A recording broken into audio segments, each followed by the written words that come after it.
कहानियों के इस संसार में आज हम सुनेंगे काम करने वाली बहू। अनीता के दो बच्चे थे। वो गूगल जैसी बड़ी कंपनी में काम करती थी। अनीता के ऑफिस जाने के बाद बच्चों की देखभाल उसकी सास करती थी, लेकिन अनीता को अपनी सास की कोई कदर नहीं थी। एक दिन अनीता फोन पर बात करती हुई अपनी माँ से कहती है, मम्मी क्या बताऊं, मेरी सास तो बिल्कुल अच्छी नहीं है।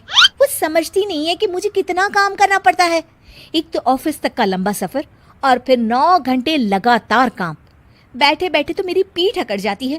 खुद तो सारा दिन घर में मजे करती है, जब मन करा सोए, जब मन किया खाए। तभी उसकी सास वहाँ आ जाती है। अच्छा माँ, मैं बाद में आपको फोन करती हूँ। जी मम्मी जी, कोई काम है क्या आपको? क्या हुआ? सारा दिन तो तू ऑफिस के मजे लेती है, लेकिन यहाँ ये बच्चे मुझे आराम भी नहीं करने देते। मेरी तो तबीयत खराब हो रही है।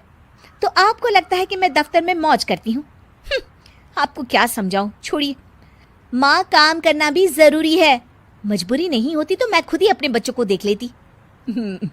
अब आज तो छुट्टी है ना, आज तो कम से कम घर का काम कर ले।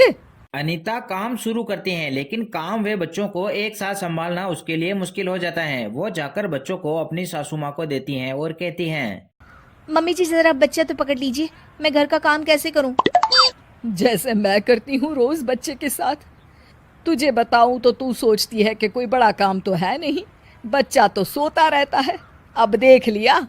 खैर, बस मैं यही तुझे समझाना चाहती थी। ला, बच्चा मुझे दे और काम कर। बहू मुंह बनाकर वहां से चली जाती हैं और मन ही मन सोचती हैं कि बच्चों के साथ घर का काम करना है तो मुश्किल का काम। वो जैसे तैसे काम करती हैं और अगले दिन ऑफिस चली जाती हैं। ऑफिस में उसकी सहेली उसे कहती हैं, यार तू तो बड़ी लकी है, तुझे तेरी सास खाना बना कर देती है, बच्चे भी देखती है और तुझे किसी बात की चिंता भी नहीं होने देती। अरे क्या लकी, बदले में मैं उन्हें पूरी कमाई जो दे देती हूँ और अपने बच्चे से दूर रहती हूँ वो अलग। हर किसी को ना दूसरे की प्लेट में ज्यादा घी दिखता है। जा अपना काम कर। अरे फिर भी ये तो है, यहाँ हमारे बच्चे को मैं क्रैश में छोड़ती हूँ, हर पल डर लगा रहता है कि क्या कर रहा होगा। खैर चल, मुझे क्या। अनीता जब घर आती है तो देखती है कि उसकी सास बच्चों को बड़े प्यार से खिला रही होती है। बच्चा माँ की तरफ देखता है और खुश हो जाता है। अनीता मन ही मन सोचती है कि सासू माँ सारा दिन काम करती हैं, मैं ऑफिस से आने के बाद कोई काम नहीं करती हूँ। वो सास के पास जाती हैं और कहती हैं, माँ जी, थक गई आप? और क्या, सारा दिन चक्कर घीनी की तरह पूरे घर में घूमती रहती हूँ और अब उम्र भी नहीं रही। लेकिन चल, तू बता क्या हुआ, कुछ काम है क्या? अनीता कुछ नहीं कहती हैं, बस मुस्कुरा कर वहां से चली जाती हैं। लेकिन अगले दिन वह सास से पहले उठ जाती हैं और उसे चाय देती हैं। अरे, आज सूरज कहाँ से उगा है?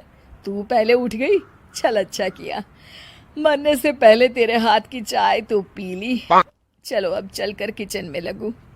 माँ जी, आपको आज से काम करने की जरूरत नहीं है। काम करने की जरूरत नहीं है मतलब? क्या तू करेगी आज से सारा काम? इतने अच्छे तो हमारे नसीब नहीं है भाई। नहीं माँ जी, मैं नहीं करूँगी, ना ही आप करेंगी, बल्कि ये करेगी। तभी वहां एक काम वाली बाई आ जाती हैं। ये कौन है बहू? माँ जी, ये नौकरानी है और आज से सारा काम यही करेगी। मुझे माफ़ कर दीजिए माँ जी, मैं नहीं समझ पाई कि आप थक जाती हैं।